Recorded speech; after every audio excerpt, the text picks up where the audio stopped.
So hello friends, welcome and welcome back to my channel reaction with Pooja. और मैं हूँ पूजा। तो दोस्तों, आप में से कितने लोग ये मानते हो कि जो माँ बाप होते हैं वो अपनी ज़िंदगी का हर सुख और हर शौक, ये दोनों ही चीज़ों की कुर्बानी दे देते हैं अपने बच्चों के लिए। तो कुछ ऐसा ही हुआ। जब बच्चे रहते हैं ना, आपके सामने रहते हैं, तो आप अपने हर सुख को छोड़ देते हो, हर शौक को आप त्यागने लगते हो। धीरे धीरे आप अपने सारे शौकों की कटौती करते जाते हो, क्योंकि आपको अपने बच्चों के शौक पूरे करने होते हैं।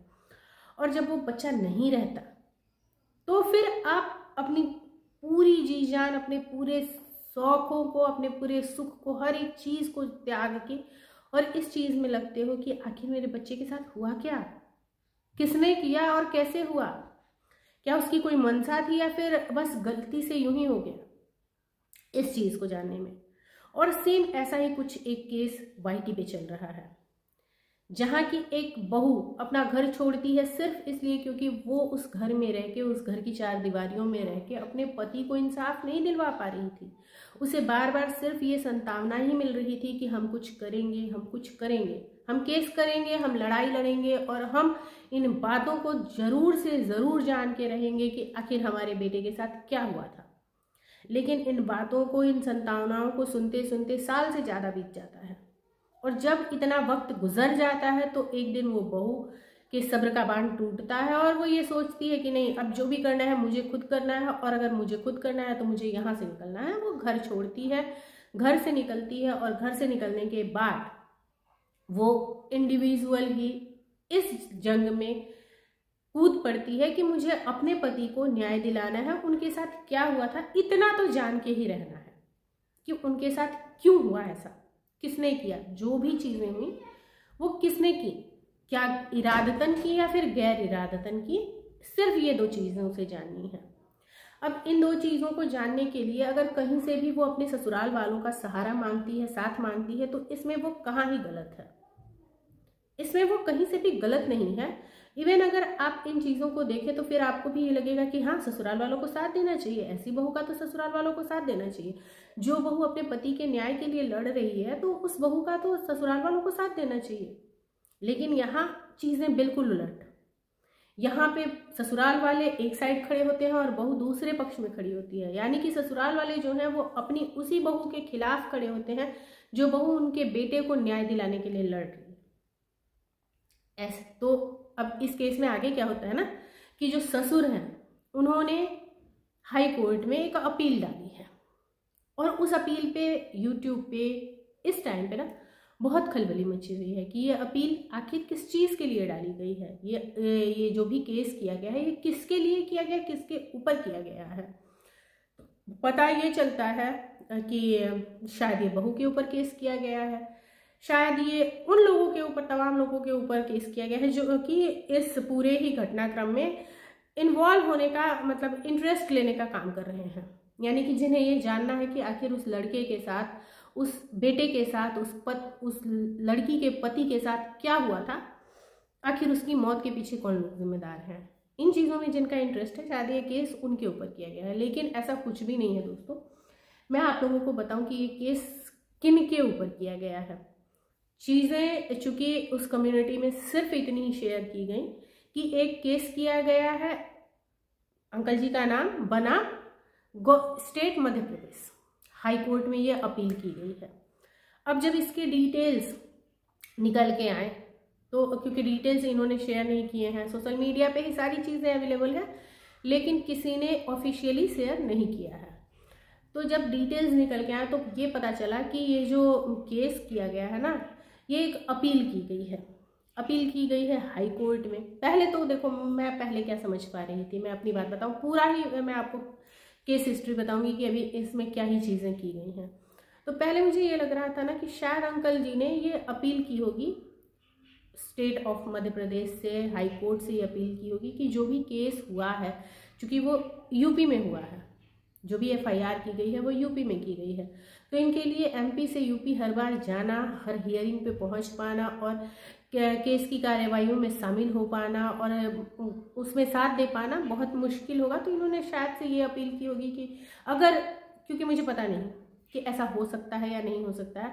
तो अगर ऐसा हो सकता है कि मैं यहीं से उन हियरिंग्स में शामिल हो पाऊँ या फिर वो जो जितनी भी सुनवाइयाँ हैं वो यहाँ से हो पाए, तो इसके लिए शायद उन्होंने अपील की होगी। लेकिन ऐसा भी कुछ नहीं था, ये मुझे लग रहा था, इसीलिए मैं शायद इस मैटर पे अभी तक चुप भी थी, मैं कुछ भी नहीं बोल रही थी।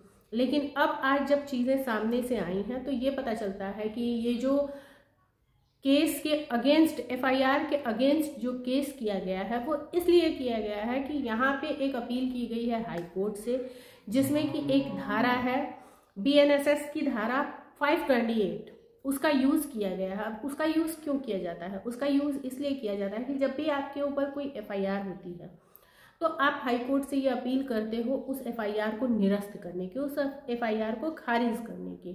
क्यों? क्योंकि आप ये चाहते हो कि मैं इनोसेंट हूँ। अब आपने गलती की है नहीं की है ये सिर्फ और सिर्फ आपको पता है, लेकिन आप अगर ये प्रूव कर पाते हो कि आप इनोसेंट हो, या सामने वाली पार्टी के पास जिसने कि आपके ऊपर एफआईआर किया है उसके पास अगर प्रॉपर एविडेंस नहीं है, अगर उसके पास प्रॉपर मटेरियल नहीं है कि वो आपको गलत प्रूफ कर पाए, उस टाइम पे आपके इस 528 लगाने से पहले अगर उसके पास प्रॉपर एविडेंस नहीं है, उसके पास प्रॉपर मटेरियल नहीं है कि वो आपको गलत प्रूव कर पाए, तो आप इस धारा का यूज़ करके उस एफआईआर को निरस्त करवा सकते हो, उस एफआईआर को कैंसिल करवा सकते हो। तो ऐसा ही किया गया है इस केस में। ये जो पर्टिकुलर केस है ना, इसमें ऐसा ही किया गया है, इसी धारा का यूज़ किया गया है और अपने लिए एक अपील की गई है कि मुझे, मेरे ऊपर से ये एफआईआर हटाया जाए। ठीक, अब इसके लिए भी बहुत सारे टर्म्स एंड कंडीशंस हैं कि किन कंडीशंस में ये एफआईआर कंटिन्यू हो सकती है।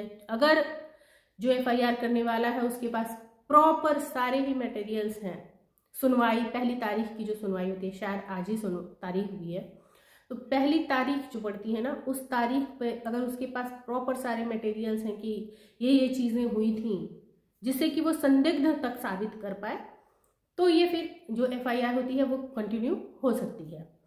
अब ये सारी जानकारियाँ आपको गूगल पे बहुत इजीली मिल जाएंगी। मैं कोई भी लीगल एडवाइज़र नहीं हूँ, मैंने भी ये सारी जानकारियाँ जो हैं वो गूगल से ही ली हैं या जुटाई हैं। अब हम बात करें कि हाँ, दूसरा चीज़ क्या होता है ना कि अगर दोनों ही पार्टी में समझौता हो जाता है तो भी ये अपील की जाती है कि हम दोनों के बीच में समझौता हो गया है, इस एफआईआर को खारिज कर दिया जाए। तो अब इस केस में तो ऐसा नहीं लगता कि शायद पहली पार्टी ने दूसरी पार्टी के साथ समझौता किया। अगर कर लिया है तो भी अच्छा है, क्योंकि अगर सास, बहू, ससुर सब एक ही घर में एक छत के नीचे रहने लगे, प्रेम से रहने लगे और जो भी इनके बीच के डिस्प्यूट्स थे वो खत्म हो जाए, तो ये भी एक अच्छी ही चीज़ है। लेकिन बगैर समझौते के अगर आप इस एफआईआर के अगेंस्ट हो तो चीज़ें समझ नहीं आती। आप सिर्फ अपने आप को बचा रहे हो या आप अपने पीठ के पीछे कई लोगों को बचाना चाह रहे हो? अब ये बहुत बड़ा सवाल है और शायद इसी सवाल ने ना आपको सस्पेंस में भी रखा है। शायद देखो, ये तो बिल्कुल ही कंफर्म है कि जो माँ बाप होते हैं ना, इस केस में भी जो माँ बाप हैं उनसे बड़ा दुखी कोई नहीं है। उनका दुख सबसे बड़ा है। उन्होंने अपने दो औलाद खोए हैं, उन्होंने सब कुछ खोया है, उनके हाथ तो पूरी तरह से खाली। उनकी पोतियां उनके पास नहीं है, उनके बच्चे उनके पास नहीं रहे, इस दुनिया में ही नहीं रहे, तो उन्होंने सब कुछ खोया है, सिर्फ और सिर्फ खोया ही है। लेकिन शायद उनकी कुछ मजबूरियां हो या उनकी ऐसी कुछ परेशानियां हो जिसकी वजह से उन्हें इन सारे चीज़ों में पड़ना नहीं चाह रहे हों। या फिर ये भी हो सकता है कि जो हमारे बुजुर्ग होते हैं उन्हें तजुर्बा होता है, तो वो अपने तजुर्बे से ऐसी चीज़ें देख पा रहे हों जो वो पब्लिक को ना बताना चाहते हों, जो वो दुनिया को ना बताना चाहते हों, लेकिन वो देख पा रहे हैं, वो समझ पा रहे हैं और इस वजह से वो अपने इस फैसले पे अडिग हैं कि नहीं, उन्हें नहीं जानना कि उनके बेटे के साथ क्या हुआ। शायद वो बहुत भली भांति जानते हैं कि उनके बेटे के साथ क्या हुआ और इसी वजह से वो पब्लिकली वो लीगली जाके और इन चीज़ों को नहीं जानना चाहते हैं, नहीं शेयर करना चाहते हैं। क्योंकि उन्हें ये पता है कि अब उनके बेटों के साथ जो होना था वो हो चुका है, उनकी पोतियाँ, वो उनकी बहू सब सुरक्षित रहें। शायद इन चीज़ों के लिए भी, देखो दोनों पक्ष की बातें करनी चाहिए कभी भी, तो शायद इन बातों को लेके, इन चीज़ों को सोच के वो चुप हैं, वो खामोश हैं और वो अपने कदम पीछे खींच रहे हैं। ये भी चीज़ें हो सकती हैं।